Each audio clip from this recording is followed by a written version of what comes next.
Hey guys, this is the Risky Roadz podcast. On the show today, we discuss how players performed last year and if we think they will score less or more points this year. And sorry guys, just a side note, the sound may be a little weird and we may have a slight catch in the middle of it. We had to record the first part twice, but hope you guys like it. Thanks for listening. Hey guys, this is the Risky Roadz podcast. I'm Caleb. And I'm Jake.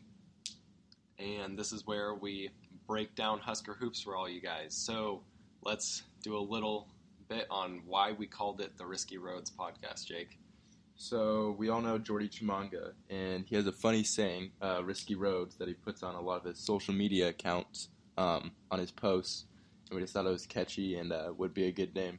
And I think it really symbolizes the entity of the basketball program. It's pretty risky roads that we haven't made or gotten a win in the tournament for however many years, 100 years that Nebraska basketball has been around. But hopefully this is our year. If we ever win a tournament game, we will change the name to another one of Jordy's favorite words, which is Normandy, which he always uses when something is very good. So, let's start by doing a little bit. We're going to look at all the players last year, kind of break down their game from what they had last year, and just at the end, predict if we think the players will score more or less points than they did in the previous year. So I guess we can start with our highest scorer in Palmer. He averaged 17.3 points per game. He was our primary scorer, it seemed like, pretty much throughout the whole season. So he'll definitely be getting the ball a lot again this year. What do you think, Caleb? I don't know. This one's a hard one for me. It's tough because we gave him the ball a lot last year. And I think he was top 5 in the league in scoring overall. And it's going to be interesting to see if he can match that again. But hopefully he can have just another breakout season and really put his way towards them making it to the NBA, since this is his senior season anyway and we can't keep him another year, sadly. I don't know, hopefully we don't need him to score. I want him to score the same amount, but not have to do it on so many attempts and, have other guys getting involved in shooting the ball, just because it makes it way harder to defend. And I think that comes with Copeland staying consistent and also Watson scoring a little bit better. Yeah, I think his field goal percentage was a little low last year. We have it at 44.4%, and you really want your guys being over 50. So maybe less importantly, he gets back to his numbers or exceeds his points per game numbers than last year. But hopefully he can get that up to 50 to 55% and increase that. So yeah, I guess I'd say if I made a prediction, I would say somewhere around the same, probably 18 points per game this year. Yeah, I would say similar. Hopefully, I think he can get a few more, maybe get up to 20, but it'll be interesting to see how much we run our offense purely through him, as we did that a lot last year, didn't we? Yeah. So I guess next, our second highest scorer would be Copeland at 12.9 points per game. He definitely had a lot of games where he had well over 20 points, and then lots of games where just couldn't get it going and had under 10 or so. So I think consistency is his biggest thing. That will either increase or decrease his scoring this year. Yeah, I think Copeland's a tough one. Or I guess I didn't get why he only scored, what was it? 12.9. 12.9. I guess that's higher than you think, but I would have thought that he would have had more points last year.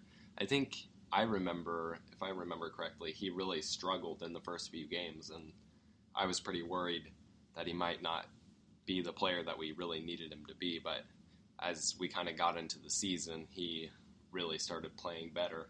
So hopefully he can take that momentum on that he played with kind of mid to end of the year and continue to play like that. Yeah, it was interesting because his shot did not look good in the beginning of the season, and we were worried like he was not going to be a good shooter at all. Just a really flat shot, and so we were worried about his 3-point percentage. But I'm pretty sure it was one of the best on the team last year, wasn't it? Yeah, so he shot 37%. Palmer shot 31%. But that's always a good number to see, as I always look at it as, I don't know what college average is, but NBA average is usually around 36 or 37%. So anytime you're at that number, you're considered a pretty good three-point shooter, at least somebody who should be taking threes. And he did it on, surprisingly, quite a few attempts. He had 111 attempts compared to Palmer's 140. So, and then he also had a pretty solid field goal percentage.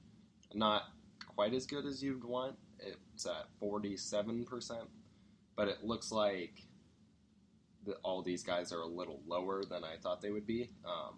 The only guy over 50 was Isaiah Roby last year. So that's one of the higher ones on the team. Yeah, so as long as Copeland stays solid throughout the season, and if he can score 15 points per game, I think that's huge for us. And doing 15 points per game and actually scoring about 15 points per game and not scoring 5 one night and then 25-30 the next or something like that. Yeah, and something about Copeland that we haven't really had to think of because it hasn't happened while he was here, but do you think that there's still an injury risk with him? I haven't really thought about that since he didn't get injured last year, but he's had a lot of back problems. Do you think that might come into play? That's true. I think if he doesn't have, we can play him a limit of minutes, not like a limit restriction, but just not have to use him 40 minutes a game or something like that, then I think he should be okay. Yeah, that should be an interesting thing to watch because you forget about it when they just don't get injured, but he's definitely had a lot of back problems that usually don't go away.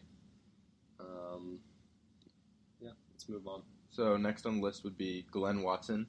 He actually had 10.5 points per game, which is a lot more than I thought, because I just felt like he definitely didn't have his best year, but it seemed like it was worse than that points-wise. Yeah, I was a lot more surprised when we were recording this the first time, because I didn't know that stat. But,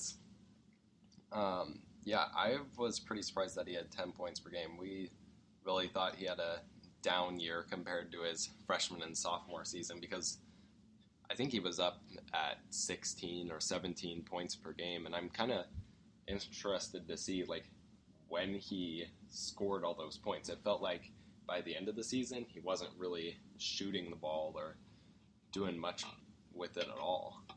Well, looking at 2017, so 2 seasons ago, he was averaging 13 points per game. Really? Yeah. Wow, so that's not even that much lower. I don't know, it just seemed... I feel like his percentage was low. I think the biggest thing was his 3-point shot. Yeah. His percentage was, what, 29? Was it that bad? Yeah, 29, yeah. Which is and it just pretty bad. It caused him issues, like, getting to the hole, which is his primary, his primary game is driving and finishing around the rim. So I think if he can, get back to what his 3-point shot was his freshman-sophomore year, mostly his sophomore year, I think that's huge for him. Yeah, I think 3-point shooting is a weird one. I think he struggled with it even more at the end of the year, and then you start playing those conference opponents with more bigs who can just, once they know you can't shoot, they just sag off of you, and it's really hard to score in the paint at all. So he kind of just stopped shooting. What was his field goal percentage? It was still really poor. 35% field goal percentage, which is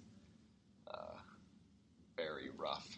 No, a lot of those, he got blocked a lot this year. When I think about him, I just remember him just driving in and getting blocked a lot, which I don't remember that from his earlier years as much, but it seemed like this year he's just getting blocked when he would drive to the rim a lot more.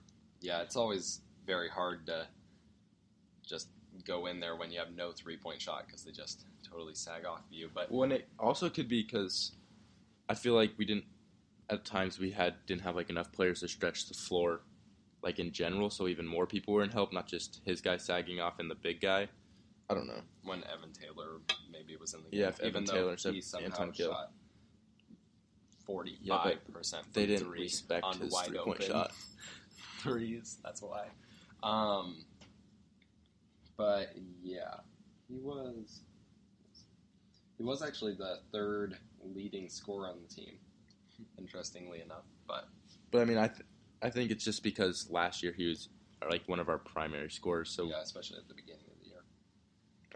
I do think there are, especially in college, you can get a lot of small sample sizes of like 3-point shooting and stuff. Like when you look at analytics in the NBA, you would never take a span of like 20 games, which is kind of when he was shooting 3-pointers. And so you probably can't take that as like what he'll shoot next year or anything like that. I think we're 76ers fans. We saw two guys this year.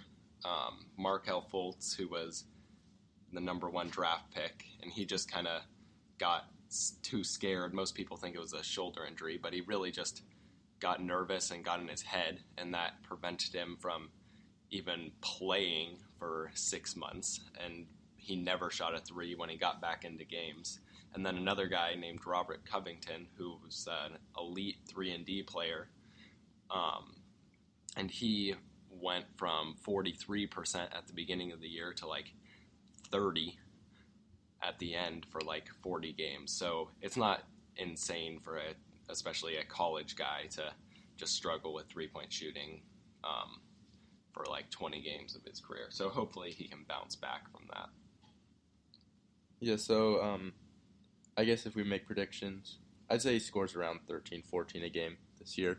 Yeah, at least I'd be hopeful.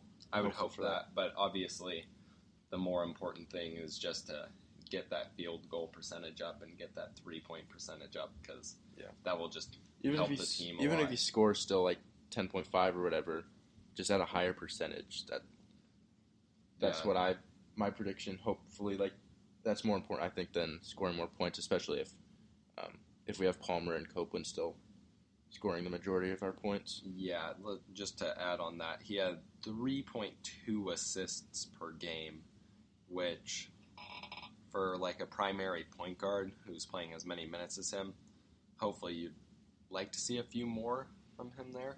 Yeah, I think it was tough for him though because Palmer had the ball in his hand so much of the time. He did have 3 and he assists. had lots of and Palmer had just off the dribble shots a lot of the time, and it wasn't from assisted passes. So I think we need more guys touching the ball and not just Palmer dribbling, but that comes with more guys being able to score on themselves and not just wide open shots.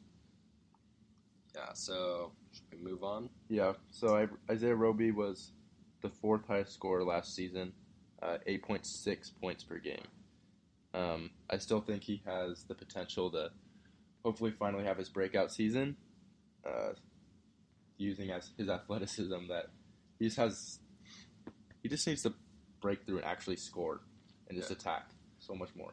Yeah, he feels like a guy like Ty Webster, kind of just you keep seeing his athleticism and waiting for all this crazy stuff to happen, and hopefully he figures it out this year and not his senior year like it took Ty that long to do. But he's kind of a weird guy. I think he has maybe some confidence stuff that just like, especially with Miles, I think he gets in his head a little bit. Have you seen that? Well, he had I heard something, I'm pretty sure you heard it too, when Miles addressed like the fact that Roby, he gets on himself a lot, and he said Roby already gets on himself really hard, so I have to get on him hard too. Wasn't it something like that? It was, he is so hard on himself.